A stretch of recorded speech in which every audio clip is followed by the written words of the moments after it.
umaga po, mga kapatid. Amen. Buhay po ba ang Diyos? Amen. Again, welcome po natin ang ating po mga bago pong nakasama po ngayon. Again, welcome po kayo dito po sa ating pong simbahan. Palapakan po natin ang ating po mga bago pong nakasama. At kung kayo po ay naghahanap ng inyo pong home church, Jesus the River of Life is very open po sa bawat po, isa po sa inyo. At dito po sa lugar po na ito, again, katulad po ng sinabi ni Kuya Josh, ay wala pong ibang itinataas sa lugar na ito, kundi ang ating Panginoong Jesucristo po lamang. So, salamat po sa pagdalo po ninyo, and we are looking forward to being with you sa paglalim pa, sa pagkilala sa ating pong Panginoong Jesucristo sa pamamagitan ng pag-aaral ng Kanya pong mga salita. And again, salamat din po sa lahat ng mga nanalangin sa ating pong kapatid na si Ate May, na aking pong hipag. Siya po ngayon ay nagre-recover na. Praise God for the successful operation. Salamat sa panalangin po ninyo. Medyo lumamig ang kanyang kamay nung papasok sa operating room, but God is good dahil ang Panginoon po ang tunay na kumilos po sa kanyang operation. But ngayon po ay patuloy po natin panalangin siya sa kanyang pong recovery for, I think, for how many months? Baka 3 months siguro. Nawa ay maging maayos po yung kanya pong pagre-recover sa kanyang healing. Okay, so praise God, tayo po ay dumako sa salita ng Diyos, at bago po ang lahat, tayo po muna ay yumuko at manalangin. Panginoon, minsan pa nagpapasalamat po kami sa inyo sa umaga na ito. Salamat o Diyos sa buhay ng bawat isa na idinako po ninyo dito. Salamat o Diyos sa oras. Salamat Panginoon sa pagkakataon na kami po ay makapag-aral, makapagsaliksik, at matuto sa inyo pong mga salita. And we just ask, Lord God, for your Holy Spirit to be with us, be our teacher. At dalangin namin na sa lahat ng aming pong mga mapapakinggan, nawa ito ay magsilbing binhi na siyang maitanim sa aming pong mga puso at lalago bilang pananampalataya, upang ito ay malakaran po namin at maging kaluguran at kaluwalhatian ng inyo pong dakilang pangalan. Salamat po o Diyos sa umaga po na ito, at ikaw po ang patuloy na mapapurihan sa pangalan ni Jesus. Ito po aming dalangin. Amen. Amen. So ang title po ng ating pong pag-uusapan po sa umaga na ito ay higit sa mga salita.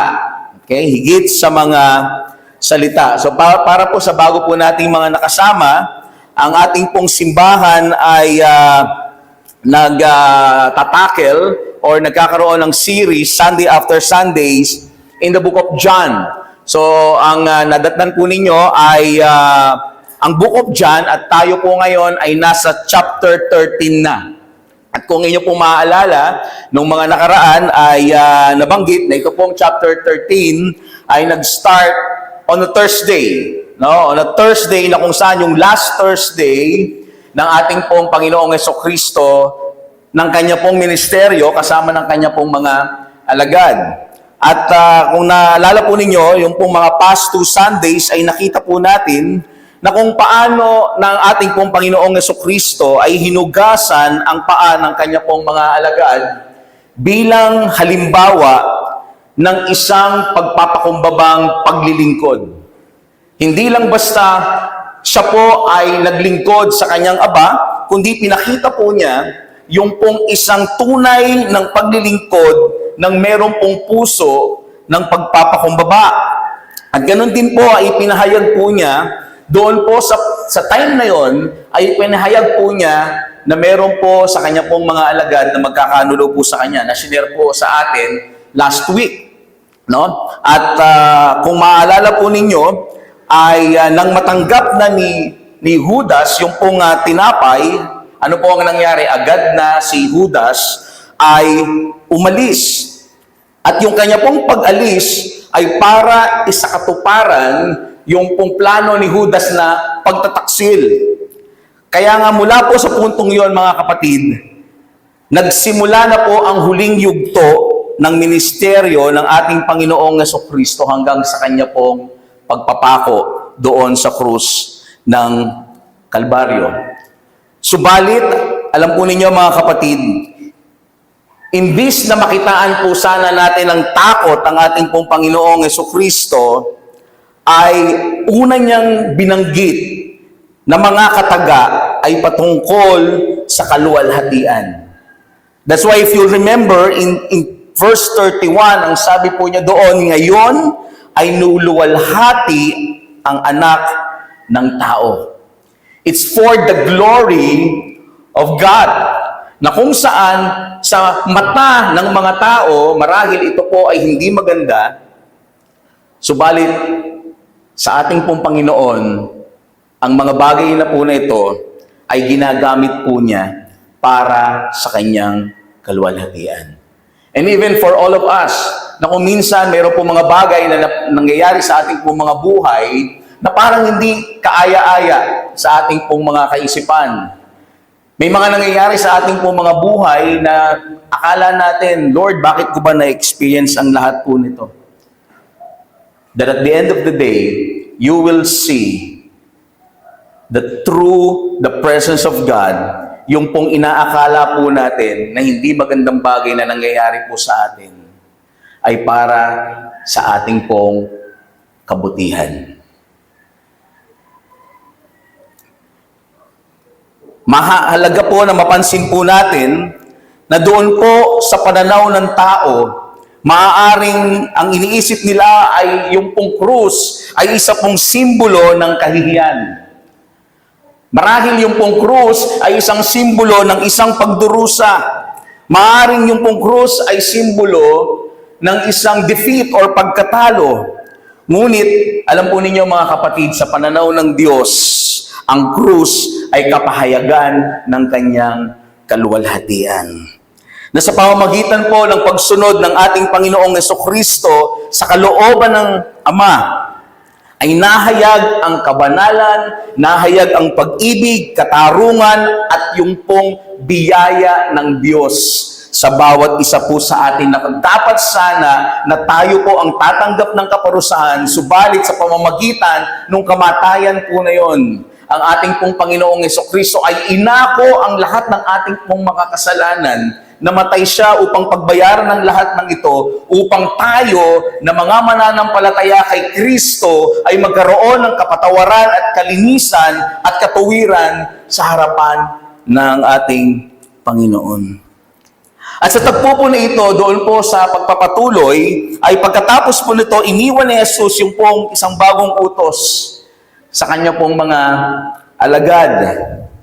Ano po ang sabi po ng Panginoon? Ang sabi niya, magmahalan kayo. Magmahalan ang bawat isa sa atin, katulad ng pagmamahal niya sa atin. At sa pagtatapos ng pong mga talata, ay makikita din po natin yung pong kahinaan ni Pedro na nangangakong kailanman ay hindi niya iiwan ang ating Panginoong Jesucristo. Pero sabi yun ng Panginoon, sa kalaunan, ay hindi titilaok ang manok hanggat hindi mo ako i-deny for 3 times. Kaya nga sa pag-aaral po natin ngayong pong umaga, mga kapatid, ay makikita po natin na ang tunay na alagad ng ating Panginoong Jesucristo ay nagluluwalhati sa Diyos sa pamamagitan ng pagsunod sa Kanya, pagmamahal sa kapwa, at pamumuhay na ang kanyang mga gawa ay tumutugma sa lahat ng kanya pong mga sinasabi. Kumbaga sa English, nakataga ay, ano ba yun? Talk your walk or walk your talk. Di ba? So walk your talk. So tayo po ay mag-start in verse 31, chapter 13. If you have your Bibles with you, ay sundan po ninyo. No, sabi po doon sa verse 31 hanggang 32. Nang siya'y makalabas na, sino po yung nakalabas na? Si Judas, okay? So si Judas, nang makalabas na si Judas, ay sinabi ni Jesus, ito po yung bilanggit ko kanina, ngayon ay niluwalhati ang anak ng tao. Okay? Sa pagpatatwa, sa pagkakanulo ni Judas, ang mga kataga na lumabas sa bibig ng ating Panginoon ay ang kanyang kaluwalhatian. No? Ngayon ay niluwalhati ang anak ng tao at ang Diyos ay niluwalhati sa kanya. And in verse 32, kung ang Diyos ay niluwalhati sa Kanya, luluwalhatiin din siya ng Diyos sa Kanya at luluwalhatiin siya kaagad. Immediately, that God will glorify Him. Kaya nga, naluluwalhati or naluwalhati ang Diyos sa ating Panginoong Jesucristo sa pamamagitan ng Kanyang pagsunod sa kalooban ng Ama. And so we are. Alam po ba ninyo na sa bawat pagsunod, na sa bawat paglilingkod, na sa bawat paggawa po natin ng kalooban ng Panginoon, ang naluluwalhati po, higit sa lahat, ay ang ating Diyos. At dahil si Kristo ay walang hanggang anak ng Diyos na naging tao, ang kanyang buhay at pagsunod ay ganap na naghahayag ng kaluwalhatian sa Diyos. Kaya nga po mga kapatid, sa ating buhay ay niluluwalhati ang Diyos sa pamamagitan ng pagsunod natin sa kanyang mga salita. Na kung tayo po ay lumalakad ng katulad ng paglakad ng ating pong Panginoong Jesucristo in this life, sa ating pong sanctification, doon po sa pagbabanal ng Diyos po sa atin nung time na pagkatapos po nating tanggapin ang kaligtasan ng Panginoon, hindi pa tapos ang lahat. Na maaaring yung iba po sa atin, sinasabi nila, total naman, ligtas na ako, then it's the end of all things. Hindi po. Kundi po ngayon po ang nagsimula, nung tayo po ay maborn again, nung tayo po ay nakareceive ng regeneration, pagkabuhay mula sa mga patay, spiritually, ito na po yung start that we are to work out our own salvation with fear, with trembling. No, wag po tayong maniniwala sa sinasabi ng ilan na sinasabi po nila, okay lang, ligtas naman na ako. Dahil ang isang tunay na ligtas na tao, ang isang tunay na nananampalataya kay Kristo, ay hindi po natatapos na lumakad sa kabanalan ng Diyos. Amen po. Ang isang binago ni Kristo ay ayaw sa kasalanan. It is true sometimes na tayo po ay mga nadadapa. Minsan tayo po ay nahahakbang sa putik. Kung minsan tayo po ay mga natitisod. And that's true. That's a reality of Christian life. Subalit ang tunay na Kristiyano, pagkatapos niya pong madapa, anong gagawin po niya? Gagapang? Hindi po. Tatayo. Tatayo at magpapatuloy sa kanyang lakad bilang mananampalataya ng ating Panginoong Jesucristo. He never stops. But the thing is, yes, God is a forgiving God. And God hates sin.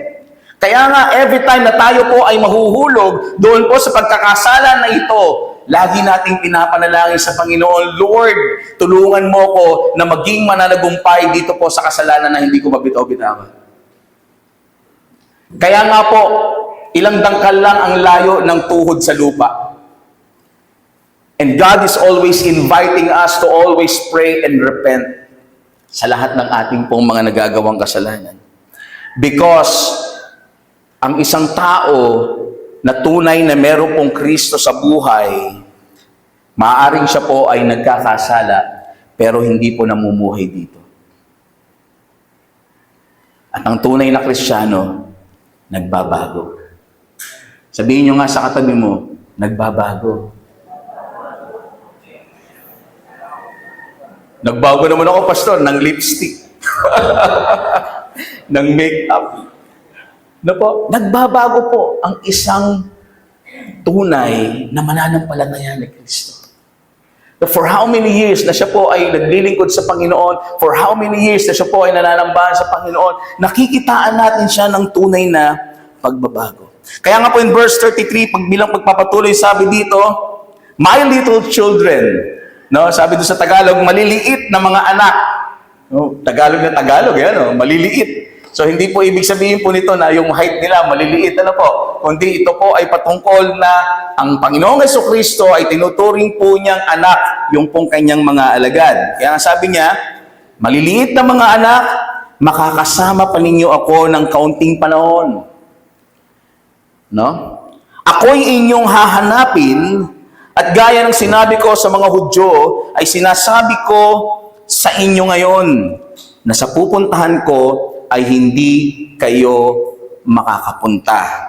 Dito po ay binanggit ng ating pong Panginoon na malapit na siyang mamatay doon sa krus. At hindi po sila makakasama doon sa kanya pong pupuntahan. Na kung saan parang nagpapaalam na ang ating Panginoong Jesucristo. This was Thursday night. No? Because tomorrow, Friday, no, ang ating Panginoong Jesucristo ay papako at mamamatay doon sa krus ng Kalbaryo.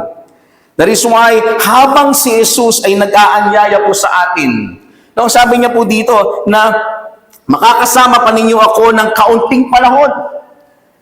Okay? Yung po yung binabanggit niya doon sa mga disciples po niya, kaunting panahon na lang na makakasama niyo ko. Maaring sinasabi niya na kaunting oras na lang. Hindi niya pa sinabing bukas kundi kaunting panahon na lang. That is why, for all of us, habang ang ating Panginoong Jesucristo ay nag-aanyaya po sa bawat isa po sa atin sa kanyang hapag, at meron pa po tayong kakayanan na tumugon at dumulog dito po sa panawagan ng Diyos, tayo po ay dumulog na. Dahil darating ang panahon, darating ang oras na tayo po ay hindi na po makarinig. Darating ang oras na maaaring tayo po ay hindi na makapagsambit ng anumang salita. Dadamitan tayo ng mga damit na ayaw natin. Tayo ay magsusuot ng Pampers na kahit ayaw natin, yun po ay ma-experience po ng bawat isa po sa atin. Kaya nga sabi nila, una-una lang yan. Kaya nga po mga kapatid, hanggat ang ating pong Panginoon ay meron pong paanyaya po sa atin, na tayo po ay dumulog sa pananampalataya, sa presensya ng kanyang anak na ating Panginoong Jesucristo. Dumulog na po tayo po ay manampalataya. Tayo pong lahat ngayon ay iniimbitahan ng ating Panginoong Jesucristo na tayo po ay dumulog, tayo po ay magtiwala sa Kanya, na sa bawat mga nararanasan po natin na iba't ibang mga pagsubok ng buhay, dumulog tayo sa Panginoong Jesucristo. Ang sabi ng Panginoon in Matthew chapter 11, lumapit kayo sa akin, kayong lahat ng mga nabibigat ang lubha. Sa inyo po mga pasanin. At ang sabi niya, kayo ay pagkakalooban ko ng tunay na kapahingahan. Kaya nga kapatid, ikaw ba ay nakakaranas ng pagod sa buhay? May paanyaya ang ating Panginoon. Lumapit tayo sa Kanya. At tayo ay tumulog sa Kanyang presensya. Kaya nga mga kapatid, habang may panahon pa, para ang ating pong mga buhay ay magbago. Habang meron pang kalakasan, na tayo po ay iniimbitahan ng Panginoon na sinasabi sa atin, anak, wag mong gawin yan. Anak, ikaw ay magtiwala sa akin. Anak, magsisi ka dyan sa mga bagay na yan. Habang kaya pa natin, tayo ay magbago na. Tayo ay magbago na. Kaya nga in verse 34, ang sabi din ng ating Panginoong Jesucristo, isang bagong utos ang sa inyo'y binibigay ko, na kayo'y magmahalan sa isa't isa, na kung paanong minahal ko kayo, ay magmahalan din kayo sa isa't isa. Ilang taon na ating Panginoong Jesucristo ay nakasama ang kanya pong mga alagad sa paglilingkod dito po sa mundo? Ilang years? Ilang years po? Sure po kayo?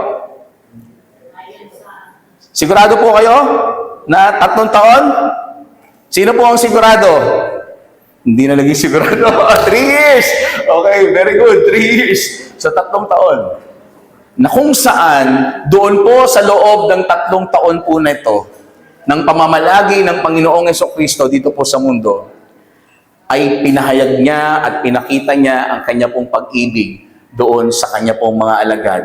Sa lahat ng mga tao, na kung saan lahat ng mga nakaka-experience, napansin po natin in the book of John, meron po mga karamdaman, kanyang pinapagaling. Meron po mga nangangailangan, kanyang pinoprovide. And even doon sa time na wala silang makain, nag-provide ang Panginoon para sa bawat isa sa kanila. At yung klase ng pag-ibig na yon na pinakita ng ating Panginoong Jesucristo sa lahat sa kanila, ang sabi niya sa kanyang mga alagad, ibigin niyo ang kapwa ninyo katulad ng pag-ibig ko sa inyo. Na kung saan, itinuturo niya yung sinabi ng Panginoong Jesucristo na mag-ibigan kayo sa bawat isa pagkatapos na iparanas ni Judas yung kanyang paghuhudas. You see, church? That even though yung mga tao na parang sa tingin natin ay hindi kaibig-ibig, ang tinuturo ng Panginoon, mag-ibigan kayo sa isa't isa. Na ang pag-ibig sa isa't isa ay hindi namimili. Na ang pag-ibig sa isa't isa ay hindi po nagtatangi. Na sinasabi natin, yung iba sinasabi, hindi, ito lang ang iibigin ko, yung mga nagbe-benepisyo ako. Ganun po ba yun, mga kapatid? Sometimes we are like that. That we love only those people na nagbe-benepisyo tayo kasi nakakakuha tayo sa Kanya. Pero yung mga tao na sana sila ay magbe-benepisyo sa'yo, ayaw mong ibigin. Eh sabi mo, ako lang lagi ang labas ng labas. Hindi man ako makatanggap sa'yo. Alam niyo mga kapatid, kung minsan ay pinapadala ng Diyos yung mga tao na meron pong pangangailangan upang tayo po ay gamitin ng Diyos bilang daluyan ng pagpapala doon sa mga tao na yun na nangangailangan. Alam po ba ninyo yung mga kapatid? Kaya nga, ang isang Kristiyano o wala sa puwang ng puso ng isang Kristiyano ang pagiging madamot. Because lahat po tayo ay ginagamit ng Diyos as a channel of what? A channel of blessing. The problem is, hindi ka ginagamit ng Diyos bilang daluyan ng pagpapala kasi wala naman kang bibigyan ng pagpapala. Barado. Meron pong nag-text nung isang araw, lakas ng ulan. Sabi niya, Pastor, nagbabaha sa amin dito. Yung alulod namin, galing sa alulod, nagbabaha. Sabi ko, kapatid, barado yan. Di ba? Maaring puno ng dahon, barado, hindi makadaloy. So, anong ibig sabihin po nito? Kapag ka ang buhay mo ay buhay na hindi mapagbigay, ang buhay mo ay hindi magiging buhay ng pagpapala. Hindi naman natin sinasabi na tayo po ay yayaman dahil tayo po ay nagiging mapagbigay. Kundi ang tinuturo po sa atin po ng Panginoon ay huwag tayong maging madamot. Are you with me, church? Okay? Ngayon, ang sabi po dito, yung pag-ibig sa bawat isa ay makikita po natin sa pamamagitan ng ating pong pagbibigay ng ating buhay sa bawat isa. Na kung ang ating Panginoong Jesucristo ay ibinigay niya mismo ang kanyang sariling buhay upang ikaw at ako ay magkaroon ng buhay na walang hanggan, what more na kung anong meron tayo ay hindi natin maipagkaloob sa ibang mga tao.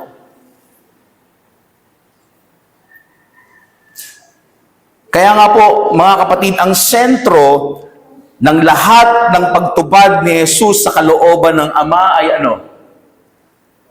Ano po yun? Ay pag-ibig. Pag-ibig. Totoo na ang Diyos, hindi niya kailangan yung mga material things mula sa atin. Alam po ninyo kung sino yung mga nangangailangan? Yung kapatid natin.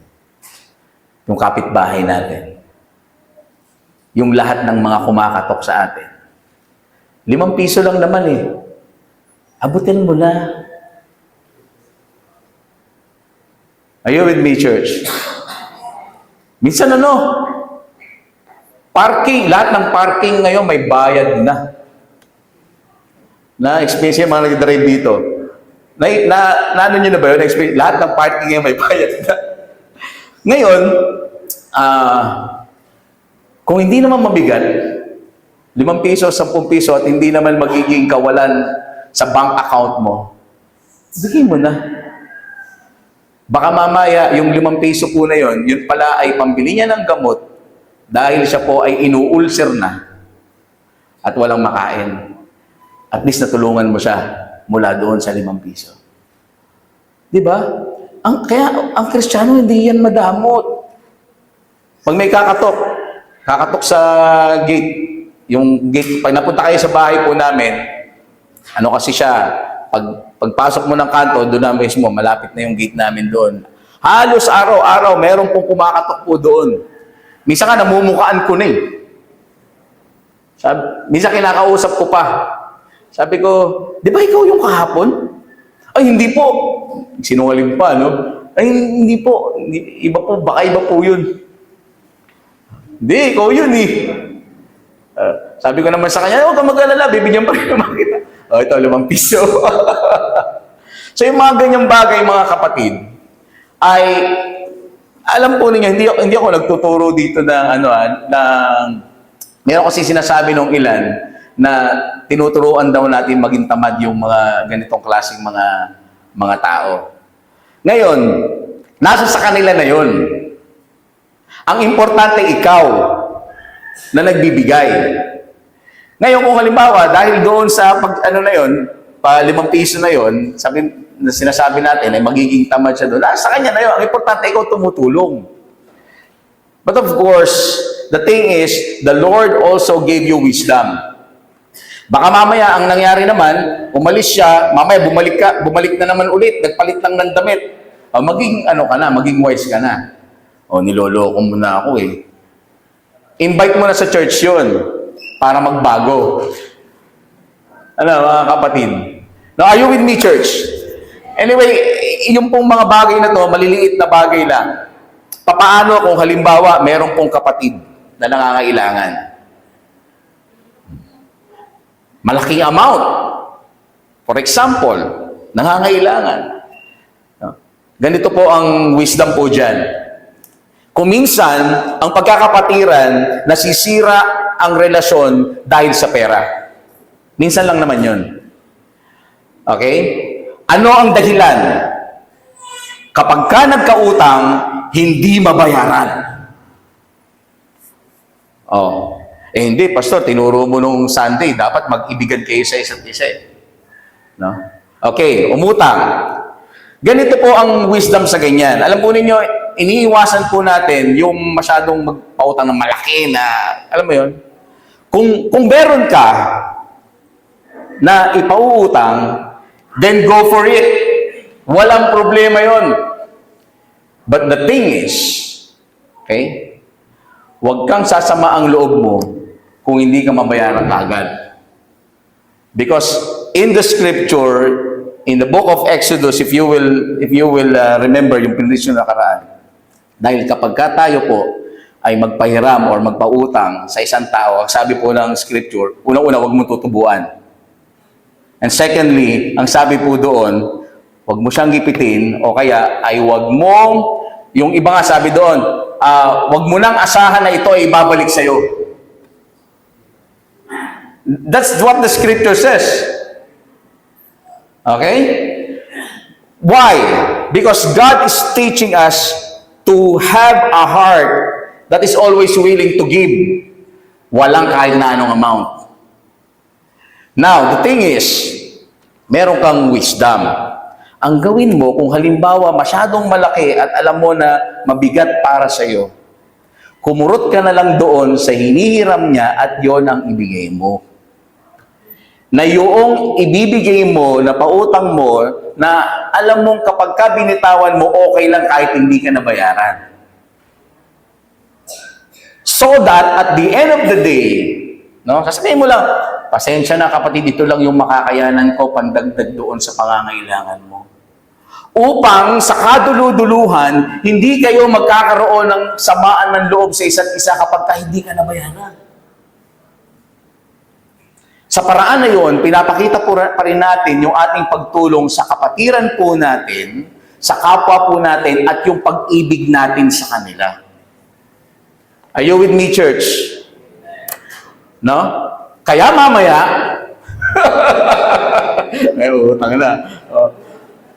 Anyway, yun lang po yung gusto ko lang po ibahagi po sa inyo. Kasi marami talaga na hindi po nagkakasundo pagdating sa pera. No? Pagdating sa pera. Walang problema kung tayo po ay mga milyonaryo at mga milyonarya. No? Yun nga lang, meron din tayong mga pangangailangan. Okay? Kaya kung halimbawa, ikaw naman, tayo naman, na mga nanghihiram, kung tayo naman po ay hindi or matulungan tayo ng kulang, halimbawa, yung hindi naman sakto dun sa hinihiram mo, ay buksan mo naman ang puso mo na unawain yung kapatid sa Panginoon. Sapagkat ang ating po ding mga kapatid ay mayroon ding namang mga pangangailangan. At wag naman natin samantalahin. Ito, di kotse to. No, misa may gano'n, di ba?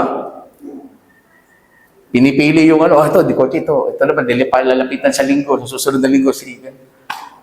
Of course, have wisdom as well. Okay? Hello, are you with me, church? Bakit ba tayo napunta dun? Anyway, yung pag-ibig sa isa't isa, because hindi ka makakapagkaloob ng pag-ibig kung hindi ka nagbibigay. You can give without loving, but you cannot love without giving. Tama po mga kapatid? Kaya nga ang sabi doon, mag-ibigan kayo, magmahalan kayo sa isa't isa. Kaya nga kung ang pundasyon ng ating pag-ibig ay si Kristo, magagawa nitong ibigin ang kahit na sino. Kung ang pundasyon ng pag-ibig mo, si Kristo, kahit yung tao na hindi ka ibig-ibig, kaya mong mahalin. Kahit na mismo yung sinasabi mo na naghudas sa'yo. Bakit ba kasi naghudas tuloy yung term, Yung tao na nagtakwil sa'yo, ay kaya mong ibigin sapagkat ang pundasyon ng iyong pag-ibig ay walang iba kundi ang ating Panginoong Hesukristo. Pag-ibig na walang inaasahang kapalit. Pag-ibig na nagbibigay ng pagluwalhati, hindi sa sarili, kundi nagbibigay ng luwalhati sa ating pong Diyos.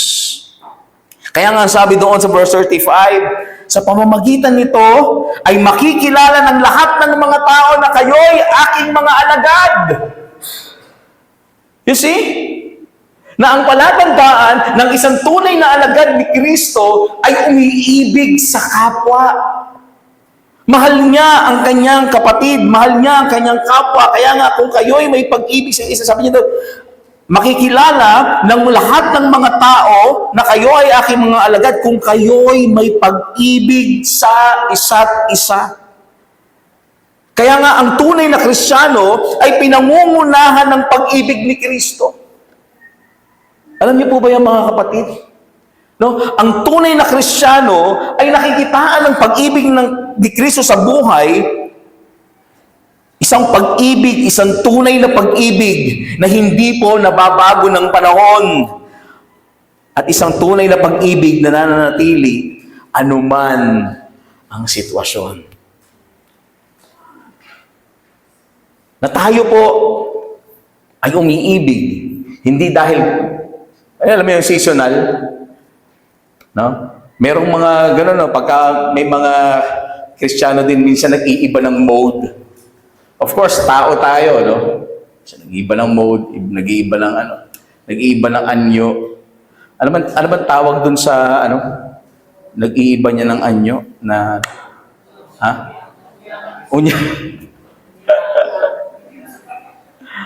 So, hindi po nagbabago at hindi nawawala ang pag-ibig natin sa isa't isa. Are you with me, church? Na yung pag-ibig na yon nananatili kahit sino yung kaharap mo. Yun ang importante. Hindi yung kapag kakaharap mo yung kapatid mo, doon kitang-kita lang yung pag-ibig mo sa kanya. Pero kapag ka nakatalikod na sa'yo, lipstick, maampula-pula na. Ganun ba tayo? Ganun ba tayong mga Kristiyano? Na kapag kakaharap natin, wow! Ikaw na ang pinaka-pogi, Kuya Rohel, sa buong mundo. Pero kapag ka nakatalikod, hindi naman planchado yung bell button. Di ba mga kapatid? So, nananatili, hindi nagbabago. Na kumbaga, ang pag-ibig natin sa kapwa po natin, nakaharap man siya o nakatalikod, minamahal natin siya. Hindi eh. Mismo kung minsan sa loob pa ng simbahan, sila yung mga nagsisiraan. Mismo sa loob ng simbahan, kapag ka malayo ang kapatid, sila yung pinagchichismisa. Kaya huwag kayong ma-absent sa IG. Kayo yung magiging pulutan. So that's the problem with many churches today. Na kung minsan, ang iniibig lang natin ay yung sinasabi, dito tayo. Kasi itong mga to, laging akong libre sa Starbucks. Then etchipwera na lahat. So hindi po tama yung ganitong klase ng pag-ibig. Sapagkat ang pag-ibig na founded doon sa pag-ibig ng ating Panginoong Jesucristo, anuman ang sitwasyon, ito ay nananatili. Nakatalikod man o nakaharap, nananatili yung pag-ibig ni Kristo. Because when Jesus died, hindi niya sinabi sa iyo na maging mabait ka muna bago kita. No. Ang pag-ibig ng Diyos sa atin ay isang pag-ibig na katulad ng yung pong agape love na wala pong sacrificial love, na wala pong hinihinging kapalit. Na hindi po siya nakadepende sa kung sino ka. Yung pag-ibig ng Diyos, hindi yung nakadepende. Dahil mabait ka, kaya ka inibig ng Diyos, no. Kundi inibig ka ng Diyos dahil inibig ka niya. At dahil siya ang Diyos ng pag-ibig. At nawa, ganun din po tayo, mga kapatid. No? Hindi nababago ng panahon, nananatili anuman ang sitwasyon. Kaya in verse 36 sabi, at sinabi sa kanya ni Simon Pedro, Panginoon, saan ka pupunta? Panginoon, saan ka pupunta? At sumagot si Jesus, sa pupuntahan ko ay hindi ka makakasunod sa akin.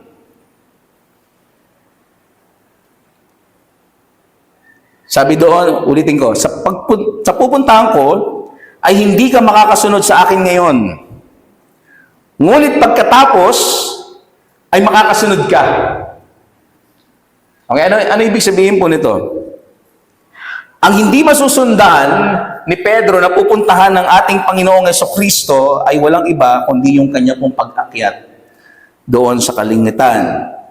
Na kung saan ay hindi pa masusundan ng kanya pong mga disipulo. Subalit, doon po sa itinakdang panahon ng Diyos ay makakasunod na rin po sila. Okay? So, yun po yung sinasabi ng Panginoong Jesucristo dito. At yung mga makakasunod po dito ay yung pong mga nananampalataya sa ating pong Panginoong Jesucristo. Okay? Kaya nga po mga kapatid, ang kamatayang pisikal ay pintuan patungo sa presensya ng ating pong Panginoon. Okay? Sino po dito takot mamatay? Sino po takot mamatay? Taas ng kamay. Praise God, walang takot mamatay. Praise God. Pwede na pala ngayon, Lord. Kasi walang takot mamatay. Di ba? Yung sinasabi ni Jesus, no? Sa pupunta ko ngayon, hindi ka pa makakapunta, pero sa banda-banda ron, susunod ka rin sa akin. Sabi nga doon sa mga puntod, una-una lang yan. So, hindi tayo takot mamatay. So, ibig sabihin, pwede na ngayon. Amen? Okay. So, ang importante sa ating pong kamatayan ay meron po tayong kasiguruhan ng kaligtasan sa ating Panginoong Jesucristo. Kasi hindi naman natin hawak ang buhay. No? Meron pong isang fast food chain. Hindi ko na babanggitin kung ano ito. They are very successful right now. Alam po ninyo kung bakit? Kasi meron silang mga pinakakawalan doon sa mga store nila na mga secret, ano nga tawag nila doon? Kalimutan ko. Parang secret inspector or secret observer na hindi sila naka-uniform at sila po ay magiging simpleng, tawag dyan, customer. Okay? Ngayon, dahil itong store na to, ang inisip nila, laging merong secret na customer na ganun, anong gagawin nila? Ha? Gagalingan nila ngayon kasi baka mamaya, yung umu-order sa kanila, ay yung palang mag-e-evaluate, yung evaluator, yan, secret evaluator, yung mag-e-evaluate sa kanila. Kaya ang ginagawa nila, ginagalingan nila lahat. Okay? Magmula sa nagluluto, magmula doon sa nag-serve, magmula doon sa nagmamap, ginagalingan nila lahat. At ano ang nangyari doon sa store? Naging #1 fast food chain. Of course, in the Philippines. Okay? At yun yung ginagawa nila. Bakit? Kasi baka nga biglang may dumating na yung pang-evaluator. Now, sa ating pong paglakad bilang mananampalataya, dahil hindi natin alam kung kailan darating ang ating Panginoong Jesucristo. Hindi natin alam. At hindi rin natin alam kung hanggang kailan ang buhay natin. Maaring mamaya. Maaring ngayon na. Gusto ko nga pagka dumating ang Lord, Sunday, para sa church tayong lahat. Wala kayo sa SM. At least nasa church tayo. Katatapos na natin mag-worship. Babalik ang Panginoon. So, kita-kita natin kung sino hindi kasama. Hindi, joke lang. So, merong kasiguruhan tayo. Now, dahil hindi natin alam kung kailan darating ang ating Panginoong Jesucristo, ay tinuturuan tayo ng Panginoon na tayo po ay palagi ang maging ready sa Kanyang muling pagbabalik. Are you with me, church?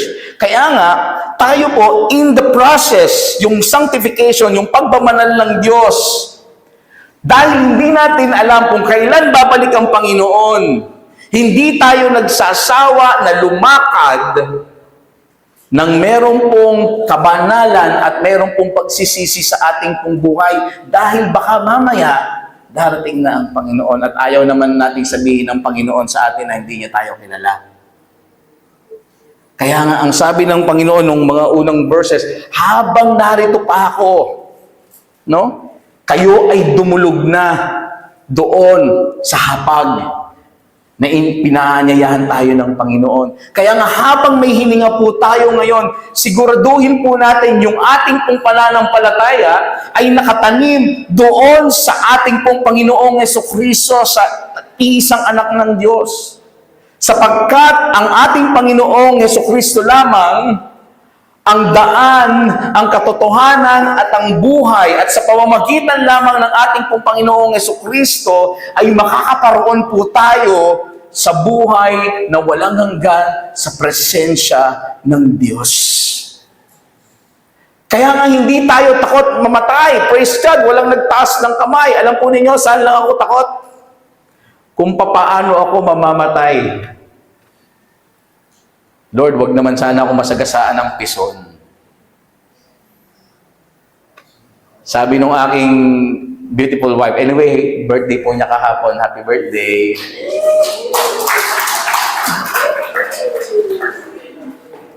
Kalimutan ko na kaya sabihin ko.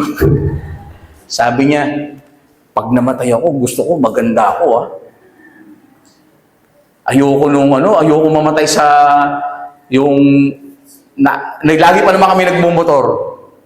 Kaya pagka nagmumotor kami, nangangati yung likod ko. Kasi kinukurot pagka mag-overtake. Sabi niya, pagka namatay tayo, pagka kawawa naman si Carl. Tapos, ang pangit ko sa kabaong niyan. Eh, paano kung halimbawa, di ba? O, pagka nag-motor, di ba? Pag nasagasaan ng truck, paano ka pa ang itsura mo doon sa kabaong, So, wala. Cremate ka na nun. So, di ba? So, kaya sabi niya, kahit doon sa kabaong, dapat maganda daw. Diba? Dapat pogi din tayo. No, the thing is, hindi natin alam kung kailan. Hindi natin control yung pagdating ng ating pong Panginoon. Alam po ninyo kung saan po tayo may control? Kanino po? Sa sarili po natin. Tayo po ang may control nito. We have this self-control na kung saan ay pinagkaloob sa atin ng Diyos through the power of the Holy Spirit. Na kung saan ay tinuturuan tayo na lumakad ng may kabanalan sa harapan ng Diyos. Have faith in the Lord. No? Upang kahit na anumang maging sitwasyon, alam natin at meron po tayong kasiguruhan ng buhay na kasama ang ating Panginoong Jesucristo. In verse 37, sabi niya, sinabi sa kanya ni Pedro, Panginoon, bakit hindi ako makakasunod sa iyo ngayon? Kulit talaga ni Pedro, no? Gusto niya talaga, siyempre siguro for 3 years, laging kasama ang Panginoon. Diba? Talagang gusto niya, nakikita lagi ang Panginoon. Bakit hindi ako makakasunod sa iyo ngayon? Ang aking buhay ay ibibigay ko para sa iyo. Sabi ganun ni Pedro. Siguro kung dadagdagan pa, kahit ang araw sa kalangitan ay ibibigay ko para sa iyo. Ang buwan at ang mga bituin. No? Yung sabi ni Pedro. Sabi niya, in English, over my dead body. Sinasabi niya ganito. Pero sumagot ang Panginoong Jesucristo. Ang buhay mo ba'y ibibigay mo dahil sa akin? Okay? Anyway, this is a form of rebuke. No? Ang buhay mo, ibibigay mo ba sa akin? Katotohanang sinasabi ko sa iyo, hindi titilaok ang manok hanggang ipagkaila mo ako ng 3 beses. Hindi po si Pedro nag-aalaga ng manok. Kasi yung tinuro sa atin ng mga bata tayo, na pagdating daw sa langit, masasalubong natin si Pedro, naghihimas ng Texas. Sabi ng mga matatanda, no, hindi po, kundi kasi yung oras na kung saan ay si Pedro ay i-deny niya na kilala niya ang ating Panginoong Jesucristo for 3 times, ay madaling araw bago tumilaok ang manok. Madaling araw po yun. Ang pagtilaok ng manok, anong oras po ba? Mga 4:34, no? Tumitilaok ang manok. So meaning to say, si Pedro ay mga around 3:50 nakausap. Kasi anyway, pag-aaralan naman natin to. Sa part na to, ang mangyayari po dun kasi nung dinakip ang ating Panginoong Jesucristo, no? Si Pedro, sinundan yung pinagdalhan sa ating Panginoon at nabukaan siya ng mga tao. Sabi, kilala mo ba siya? Ikaw siya. Hanggang sa 3 times na dininay niya ang Panginoon. And then 3 times, yun nga, sabi niya doon, na bago tumila ako ang manok, ay i-deny mo ako 3. At yun. Kaya nga, alam po ninyo, sa tagpo na to, si Pedro ay kilala po natin sa pagiging padalos-dalos ng kanya pong mga ginagawa at mga sinasabi. Madalas din siyang magsalita at kumilos bago niya lubusang isipin yung pong mga situation. Yung po si Pedro. At dito po ay binanggit ni Jesus yung pong prophecy. Katulad po ng binanggit ko po sa inyo, nagpropesiya ang ating Panginoong Jesucristo na ikakaila siya ni Pedro for 3 times bago po tumilaok ang manok. Gayunpaman, alam po ninyo mga kapatid, sa kabila ng pagkakaila ni Pedro kay Jesus for 3 times, no? Sa kabila ng pagkakaila ni Pedro kay Jesus, ay si Jesus mismo ang magre-restore kay Pedro, no? Bago pa po siya ay bumalik doon sa kanyang ama. At makikita po natin yon in John chapter 21. So tayo po ay nasa 13 pa lang. So sa 21, makikita po natin yung restoration ni Peter. Okay? So mahaba-haba pa, no? Pero kung papansin niyo sa hinaba-haba po noon ay mga ilang araw lang po 'yun. Okay? So, ang ating Panginoong Jesucristo ay siyang magre-restore kay Peter, at kung 3 beses na si Jesus ay ikinaila ni Pedro, alam po ninyo ay 3 beses din pong i-confirm ng ating Panginoong Jesucristo yung pag-ibig ni Pedro sa kanya. Okay? Na kung mapapansin nyo, if we will advance, si Peter, nung time ng ating Panginoong Jesucristo, ay after niyang mabuhay na maguli, after ng resurrection, si Peter, ang ginawa po niya, sa mga ilang araw, hindi na po niya nakakasama si Jesus, ay inaya niya yung sila Juan na mangisda. Okay? At sila nga po ay nangisda. And then suddenly, sa kanila pong pangingisda, ay meron pong sumigaw doon sa dalampasigan. Sabi nung nasa dalampasigan, "Oh, wala pa kayong huli?" So dalampasigan yun. "Wala pa ba yung huli?" Parang ganon, maalingaw-ngaw. Then sabi, "Wala pa po." So ibato nyo doon sa kanang bahagi ng inyong bangka, yung net. And then, ano po ang nangyari? Biglang dumami yung isda. At nung dumami yung isda, si John, na sumulat po nito, ang sabi ni John nito, "Ang Panginoon!" Alam po ninyo, si Pedro, anong ginawa niya? Tumalon si Pedro, nagtatakbo, at lumapit sa Panginoon. You know what, church? Kung tayo po ay nagkasala sa Diyos, ay hindi po tayo itatakwil ng Diyos. Dapat nga, the more na tayo po ay nakakagawa ng hindi maganda sa harapan ng Diyos, ay the more na tayo po ay tumatakbo sa paanan ng Diyos. Huwag tayong lumayo. Na sinasabi natin, "Panginoon, di ako karapat-dapat sa iyo." No, be like Peter. 3 times, dininay ni Peter si Jesus, and yet, kung makita niya si Jesus na dininay niya for 3 times, he get out of the boat, he ran towards Jesus.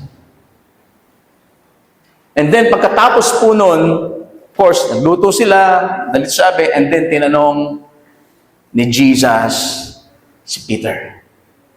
Ang sabi ni Jesus, "Peter, do you agape me?" Ang ibig sabihin po ng agape, yung pong pag-ibig na kayang ibigay ang buhay. Yun po yung agape. And then si Peter, ang sagot niya, "Panginoon, I only phileo you."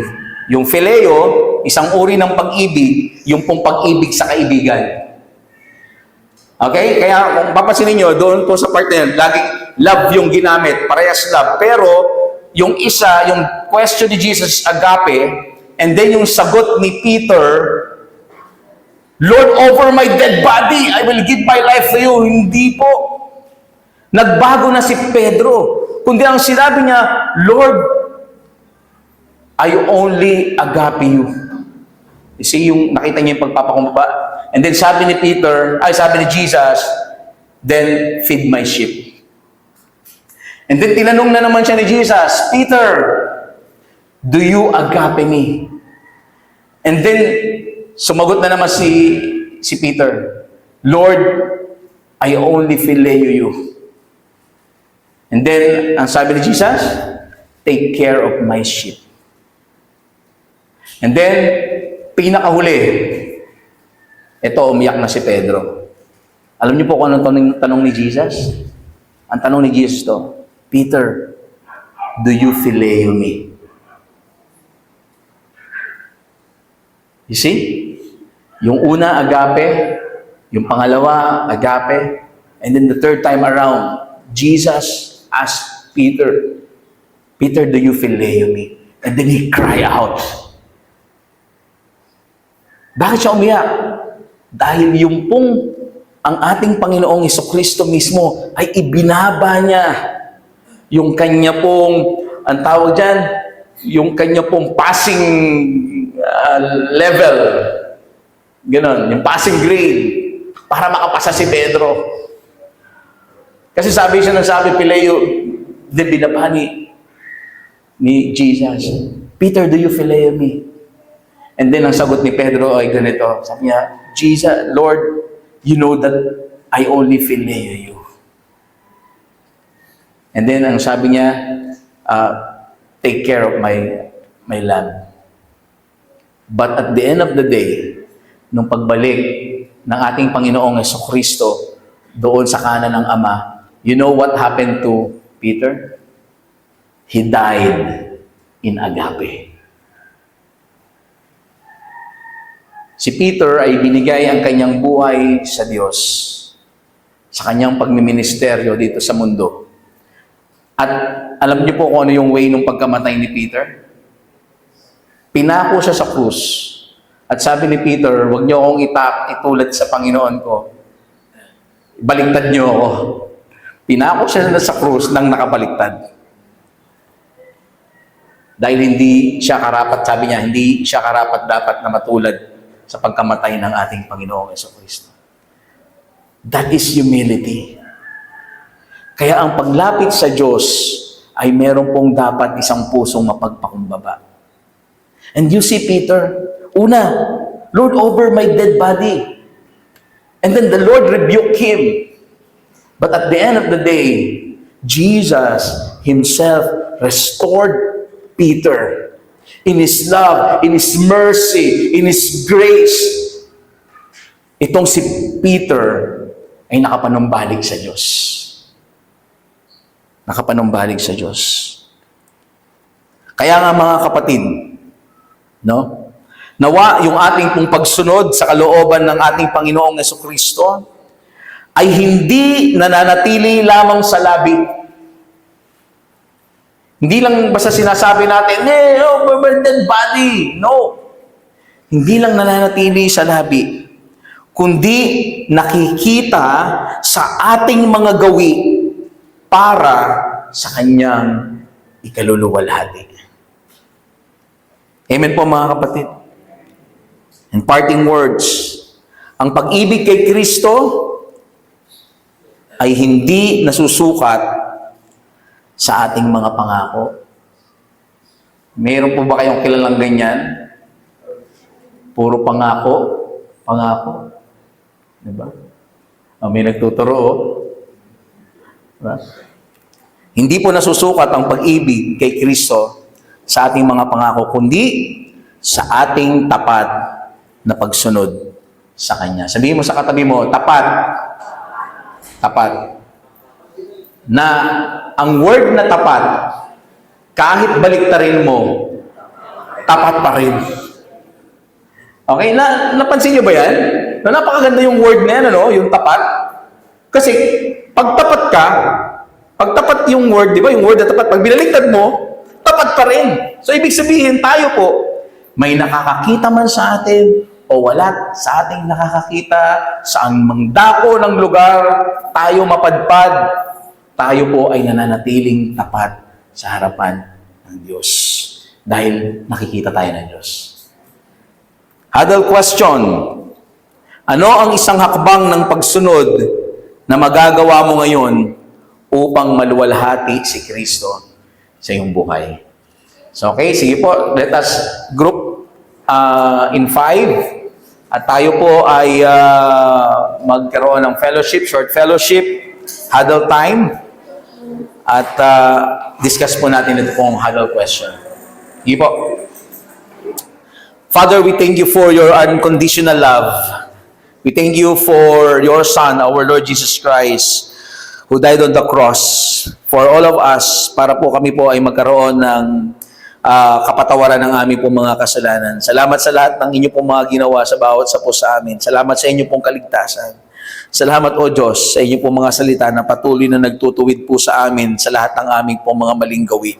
At dalangin namin, Panginoon, na sa aming pong paglakad bilang mga anak mo, makita ka. Ikaw ang maluwalhati sa aming pong mga buhay.